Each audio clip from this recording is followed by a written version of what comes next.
তাহাজ্জুদের নামাজে কেঁদে কেঁদে আল্লাহর একটা দোয়া করে ফেললেন, আল্লাহ মক্কার দুজনের একজন যেন কালিমা পড়ে মুসলমান হয়, হয় খাত্তাবের বেটা ওমর, নয় হিশামের বেটা আবু জাহাল। ওমরে ফারুকের জন্য দোয়া কবুল করলো কে?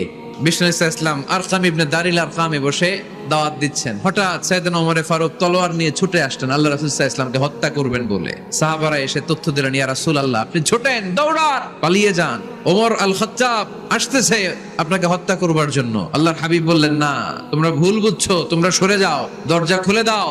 আমার মনে হচ্ছে ওই যে রাতে আমি তাহাজ্জুদের সালাত শেষে দোয়া করেছি, আজ বোধহয় ওই দোয়া কবুল হতে শুরু করেছে। সাইয়েদনা ওমরে ফারুক আসলেন, এসে তলোয়ার রেখে দিলেন, আঙ্গুল তুলে বলতে শুরু করলেন, আশহাদু আল্লা ইলাহা ইল্লাল্লাহ ওয়াহদাহু লা শারীকা লাহ ওয়া আশহাদু আন্না মুহাম্মাদান আবদুহু ওয়া রাসূলুহু।